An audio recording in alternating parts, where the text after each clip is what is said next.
नमस्कार दोस्तों। आरआरबी के लिए साइंस की टेस्ट सीरीज चल रही थी, जिसका अगला वीडियो है। देखिए, आज की वीडियो का पहला प्रश्न, ओजोन परत के लिए खतरा बने यौगिक हैं। तो कौन कौन से यौगिक है जो ओजोन परत को नुकसान पहुंचाते हैं? नाइट्रस ऑक्साइड भी है, और ब्रोमीन है, और हेलोकार्बन है। ये ओजोन परत को नुकसान पहुंचाते हैं। हीलियम है, वो ओजोन परत को कोई नुकसान नहीं पहुंचाता है। तो 1, 2, 3 है, तो ऑप्शन सी यहाँ पर राइट हो जाएगा। नाइट्रस ऑक्साइड का सूत्र क्या होता है? N2O होता है। ब्रोमीन का सूत्र Br2 होता है। ओजोन परत की क्षरण के लिए उत्तरदायी है। CFC क्लोरोफ्लोरोकार्बन है, ओजोन परत की क्षरण के लिए उत्तरदायी है। ओजोन परत की क्षरण के लिए उत्तरदायी है क्लोरीन आयन। कौन सा आयन? CFC का जो क्लोरीन आयन है वो ओजोन परत की संरक्षण के लिए उत्तरदायी है, क्षरण के लिए उत्तरदायी है। अंटार्कटिका के ऊपर सर्वाधिक ओजोन क्षरण का कारण क्या है? तो ध्रुवीय समतापीय मंडलीय बादल है, और ध्रुवीय भंवर है, सक्रिय क्लोरीन का प्रभाव। ये अंटार्कटिका के ऊपर सर्वाधिक ओजोन क्षरण का कारण है। ओजोन परत क्षरण संरक्षण दिवस कब मनाया जाता है? 16 सितंबर को मनाया जाता है। मॉन्ट्रियल प्रोटोकॉल 1987 में हुआ था, जिसका उद्देश्य क्या था? ओजोन परत क्षरणकारी पदार्थ के उत्पादन को कम करना। भारत ने ओजोन परत के संरक्षण हेतु 1991 में वियना कन्वेंशन पर तथा 1992 में मॉन्ट्रियल प्रोटोकॉल पर हस्ताक्षर किए थे। तारक का सेंट्रोसोम के संबंध में सही कथन कौन सा है? तो यह कोशिका का प्रचलन अंगक है, बिल्कुल सही है। रासायनिक रूप से यह कोशिकांग ट्यूबिलिन प्रोटीन का बना होता है, ये भी सही है। कोशिका विभाजन के समय तर्कु तंतु का निर्माण करता है, ये भी सही है। तो सभी कथन है वो तारक काय के संबंध में सही है। एल्डिहाइड क्या है? तो एल्डिहाइड होते हैं वो परबल अवकारक एजेंट होते हैं। एल्डिहाइड होते हैं वो परबल अवकारक एजेंट होते हैं। एल्डिहाइड है परबल अवकारक एजेंट कह सकते हैं, या परबल लघुकारी एजेंट है। जिन कार्बनिक यौगिकों में CHO प्रकार्यात्मक समूह होता है उनको एल्डिहाइड या एल्केनल कहते हैं। सबसे सरल एल्डिहाइड फॉर्मल्डिहाइड है, जिसका रासायनिक सूत्र HCHO है, और इसका IUPAC नाम मेथेनल है। किसका? फॉर्मल्डिहाइड का IUPAC नाम क्या है? मेथेनल है। एल्डिहाइड का सामान्य सूत्र क्या होता है? CnH2n+1 और CHO प्रकार्यात्मक समूह जुड़ा होता है। निम्नलिखित में से जैव विविधता के संरक्षण के लिए महत्वपूर्ण रणनीति कौन सी है? तो जैव मंडल रिजर्व है। जैव विविधता के संरक्षण के लिए महत्वपूर्ण जो रणनीति है वो जैव मंडल रिजर्व है। एक वस्तु का भार अधिकतम होता है तो निर्वात में किसी वस्तु का भार अधिकतम होता है। एक वस्तु का भार W निर्वात में अधिकतम होता है क्योंकि वहां पर उत्प्लावन बल कार्य नहीं करता है। निर्वात में किसी वस्तु का भार अधिकतम क्यों होता है? क्योंकि वहां पर उत्प्लावन बल कार्य नहीं करता है। वस्तु का भार W बराबर द्रव्यमान इंटू गुरुत्वीय त्वरण होता है। वस्तु का भार है वो स्थान के अनुसार, वस्तु का भार स्थान के अनुसार बदलता रहता है। किसी वस्तु का द्रव्यमान नियत रहता है और स्थान बदलने पर नहीं बदलता है। भार का मान स्थान के अनुसार बदलता रहता है। पृथ्वी के केंद्र पर भार का मान 0 हो जाता है, जबकि द्रव्यमान है वो नियत रहता है, स्थान के अनुसार नहीं बदलता है। गुरुत्वीय त्वरण G का मान पृथ्वी के ध्रुव पर महत्तम होता है। पृथ्वी के ध्रुव पर गुरुत्वीय त्वरण का मान अधिकतम होता है या महत्तम होता है। गुरुत्वीय त्वरण G के मान में अंतर के कारण चंद्रमा पर वस्तु का भार पृथ्वी की भार से 1/6 गुना कम होता है। पृथ्वी का भार कितना होता है? 6 गुना चंद्रमा का भार होता है। और चंद्रमा पर भार की बात करें तो 1/6 गुना पृथ्वी का भार होता है। एक कृत्रिम पारितंत्र को निरूपित किया जाता है तो किसके द्वारा निरूपित करते हैं? कृत्रिम पारितंत्र है वो जल जीवशाला के द्वारा निरूपित किया जाता है। निम्न में से कौन सा पायसी कारक है? पायसी कारक कौन सा है?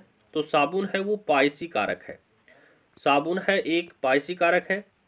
दो या दो से अधिक अमिश्रणीय तरल पदार्थों से बना एक मिश्रण क्या कहलाता है?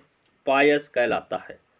साबुन होते हैं वो उच्च वसीय अम्लों के सोडियम या पोटेशियम लवण होते हैं। साबुन क्या होते हैं? उच्च वसीय अम्लों के सोडियम या पोटेशियम लवण होते हैं। वसीय अम्ल प्लस NaOH या KOH, वसीय अम्ल प्लस NaOH या KOH से क्रिया करवाते हैं वसीय अम्ल की, तो साबुन का निर्माण होता है। प्लस सह उत्पाद के रूप में ग्लिसरॉल बनता है। ग्लिसरॉल साबुन निर्माण की प्रक्रिया में एक उप उत्पाद है या सह उत्पाद है। क्या है? उप उत्पाद या सह उत्पाद है। सोडियम पोटेशियम साबुनों के अतिरिक्त अन्य धातु के जो साबुन होते हैं वो सफाई कार्य के लिए प्रयुक्त नहीं होते हैं। केवल सोडियम और पोटेशियम के जो साबुन होते हैं उनका उपयोग सफाई कार्यों में किया जाता है। कैल्शियम और मैग्नीशियम के जो साबुन होते हैं उनका उपयोग स्नेहक तथा शुष्की कारक के रूप में किया जाता है। एल्यूमिनियम तथा क्रोमियम के जो साबुन होते हैं वो कागज को चिकना करने के काम में आता है। साबुन में झाग बढ़ाने के लिए साबुन में बीरोजा रोजिन नामक पदार्थ मिलाया जाता है। बीरोजा मिलाया जाता है किसमें? साबुन में झाग बढ़ाने के लिए किसका उपयोग करते हैं? बीरोजा नामक रसायन का उपयोग किया जाता है। साबुन के भार व आयतन को बढ़ाने के लिए सोडियम सिलिकेट एवं सोप स्टोन का प्रयोग किया जाता है। साबुन बनाने के लिए अरंडी, मूंगफली, महुआ और नारियल के तेल का उपयोग करते हैं। टेरिलीन बनाई जाती है टेरेफथेलिक अम्ल तथा निम्नलिखित की प्रक्रिया से। तो टेरिलीन का निर्माण टेरिफथेलिक अम्ल और एथिलीन ग्लाइकोल से होता है। टेरिफथेलिक अम्ल और एथिलीन ग्लाइकोल के बहुलकीकरण से टेरिलीन बनाई जाती है। कृत्रिम रूप से फल पकाने में उपयोगी है तो एसिटिलीन का उपयोग किया जाता है। सेलुलोज से बने कृत्रिम रेशे को क्या कहते हैं?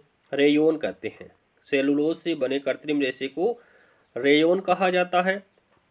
पॉलीकार्बोनेट कठोर व पारदर्शी प्लास्टिक है जिसे किस रसायन के बहुलकीकरण से बनाया जाता है? तो विसफेनोल के बहुलकीकरण से बनाया जाता है। किसको? पॉलीकार्बोनेट को। पॉलीकार्बोनेट क्या है? एक कठोर और पारदर्शी प्लास्टिक है जिसका निर्माण विसफेनोल के बहुलकीकरण से किया जाता है। रेक्सीन क्या है? रेक्सीन एक कृत्रिम चमड़ा है जो वनस्पतियों से प्राप्त सेलुलोज से तैयार किया जाता है। सेलुलोज का रासायनिक सूत्र क्या होता है? C6H10O5 का होल N होता है। संश्लेषित रबर क्या है? नियोप्रिन है वो संश्लेषित रबर है। संश्लेषित रबर कौन सा है? नियोप्रिन है। रबर को वल्कनीकृत करने के लिए किसका प्रयोग करते हैं? तो सल्फर का प्रयोग किया जाता है। किसका प्रयोग करते हैं? सल्फर का प्रयोग किया जाता है। ब्यूटाडाइइन 75% और स्टाइरीन 25% का सहबहुलक कौन सा है? तो ब्यूना एस है। ब्यूना एस का निर्माण किससे होता है? ब्यूटाडाइइन 75% और स्टाइरीन 25% से होता है। उभयधर्मी ऑक्साइड कौन सा है? देखिए एल्यूमिनियम ऑक्साइड उभयधर्मी ऑक्साइड है और जिंक ऑक्साइड भी उभयधर्मी ऑक्साइड है। ये दोनों के दोनों क्या है? उभयधर्मी ऑक्साइड है। ऑप्शन है यहाँ पर राइट हो जाएगा। उभयधर्मी ऑक्साइड क्या होते हैं? ऐसे धातु ऑक्साइड जो अम्ल से भी क्रिया करके लवण का निर्माण करते हैं और क्षार से भी क्रिया करके लवण और जल बनाते हैं, उनको उभयधर्मी ऑक्साइड कहते हैं। यानी अम्ल और क्षार दोनों से अभिक्रिया करके लवण और जल का निर्माण करते हैं, उभयधर्मी ऑक्साइड कहलाते हैं। देखिए एल्यूमिनियम ऑक्साइड Al2O3 की अभिक्रिया 6HCl अम्ल से करवाते हैं तो 2AlCl3 aluminium chloride plus 3H2O का निर्माण होता है। इसी प्रकार एल्यूमिनियम ऑक्साइड Al2O3 की अभिक्रिया क्षार से करवाते हैं 2NaOH के साथ करवाते हैं तो 2NaAlO2 बनता है, सोडियम एल्यूमिनेट बनता है जो कि लवण है, प्लस H2O बनता है। निम्नलिखित में से कौन सा त्रिसारकीय अम्ल का रासायनिक सूत्र है? तो H3PO4 है वो त्रिसारकीय अम्ल है। एक सारकीय अम्ल क्या होते हैं? मोनोबेसिक अम्ल वे अम्लीय यौगिक जिनमें एक अम्ल अणु प्रति एक प्रतिघटन हाइड्रोजन परमाणु होता है एक जलीय घोल में अम्ल या प्रोटॉन को निकाल सकते हैं। जैसे HCl एक क्षारकीय अम्ल है, HNO3P एक क्षारकीय अम्ल है, CH3COOH भी एक क्षारकीय अम्ल है। बहुत कम धातुएं प्रकृति में मुक्त अवस्था में पाई जाती है क्योंकि ये बहुत क्रियाशील होती है। ये बहुत क्रियाशील होती है। 10 मिनट में सर्किट के माध्यम से 300 कूलाम का आवेश प्रवाहित होता है। सर्किट द्वारा प्रवाहित होने वाली धारा ज्ञात करो। तो कितनी धारा ज्ञात होगी? देखिए, समय दिया गया है प्रश्न में 10 मिनट, समय का मात्रक सेकंड होता है, तो 10 × 60 करके 600 सेकंड बना लेते हैं। आवेश Q बराबर 300 कूलाम दिया गया है, प्रश्न में दिया गया है। Q बराबर IT होता है, Q बराबर IT होता है, तो I बराबर क्या हो जाएगा? Q/T हो जाएगा। I बराबर Q/T हो जाएगा। I हमें ज्ञात करना है, तो I बराबर क्या हो जाएगा? 300। Q का मान 300 है, तो 300/T का मान 600, 300/600, तो इसको काटेंगे तो 1/2 आएगा। 2 का भाग 1 में देंगे तो 0.5 एम्पियर आ जाएगा। विद्युत धारा का मात्रक एम्पियर होता है, तो 0.5 एम्पियर ऑप्शन ब यहाँ पर करेक्ट हो जाएगा। निम्नलिखित अम्लों पर विचार कीजिए। एसिटिक अम्ल, परक्लोरिक अम्ल, क्लोरएसिटिक अम्ल, हाइड्रोक्लोरिक अम्ल, इनकी प्रबलता का बढ़ता हुआ सही क्रम कौन सा है? तो देखिए, बढ़ता हुआ क्रम पूछा गया है, तो सबसे कम प्रबल अम्ल है वो एसिटिक अम्ल है। सबसे कम प्रबल अम्ल है वो एसिटिक अम्ल है, 1 नंबर पे आ जाएगा। फिर 2 नंबर पे क्लोरएसिटिक एसिड आ जाएगा। फिर 3 नंबर पे हाइड्रोक्लोरिक अम्ल आ जाएगा। और सबसे प्रबल अम्ल है वो परक्लोरिक अम्ल है। सबसे प्रबल अम्ल कौन सा है? परक्लोरिक अम्ल है। तो एस है द ब के रूप में राइट हो जाएगा, तो ऑप्शन एक यहाँ पर करेक्ट आंसर हो जाएगा। स्टार्च के जाल अपघटन से ग्लूकोज बनाने वाला एंजाइम कौन सा है? एमाइलेज एंजाइम है। स्टार्च के जल अपघटन से कौन सा ग्लूकोज बनाने वाला एंजाइम कौन सा है? एमाइलेज एंजाइम है। निम्नलिखित में से कौन सी परिवर्तन में एंजाइम है वो ट्रिप्सिन उत्प्रेरक का कार्य करता है? ट्रिप्सिन उत्प्रेरक का कार्य कौन करता है? जब प्रोटीन को एमिनो एसिड में परिवर्तित करते हैं तो ट्रिप्सिन है वो उत्प्रेरक का कार्य करता है। किसमें? प्रोटीन को एमिनो एसिड में परिवर्तित करने के लिए। द्विक्षारकीय अम्ल कौन सा है? द्विक्षारकीय अम्ल है H2SO4। क्या होते हैं द्विक्षारकीय अम्ल? वे रासायनिक यौगिक जिनमें अम्ल अणु प्रति 2 बदली हाइड्रोजन परमाणु होते हैं द्विक्षारकीय अम्ल कहलाते हैं। जैसे सल्फ्यूरिक अम्ल द्विक्षारकीय H2SO4, कार्बोनिक अम्ल H2CO3 भी द्विक्षारकीय अम्ल है। गुरुत्वाकर्षण बल के संबंध में सही कथन कौन सा है? तो देखिए, ये सदैव आकर्षण प्रकृति का होता है, बिल्कुल राइट है। यह पिंडों के मध्य उपस्थित माध्यम पर निर्भर नहीं करता, यह भी राइट है। यह अंतर्ग्रहित दूरी तथा अंतराण्विक दूरी दोनों के लिए मान्य है, यह भी राइट है। तो उपरोक्त सभी कथन यहाँ पर सही है। सर्वप्रथम वैक्सीन बनाई थी तो एडवर्ड जेनर के द्वारा सबसे पहले वैक्सीन का निर्माण किया गया। और कौन सी वैक्सीन बनाई थी? चेचक के टीके का आविष्कार सबसे पहले हुआ। किसने किया? एडवर्ड जेनर ने किया था। चेचक है एक विषाणु जनित रोग है। चेचक किसके द्वारा होता है? विषाणु के द्वारा होता है।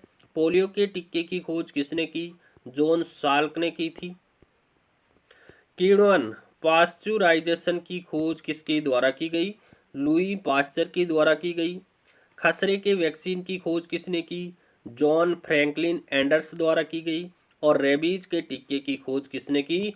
लुई पाश्चर और एमिल रॉक्स के द्वारा की गई।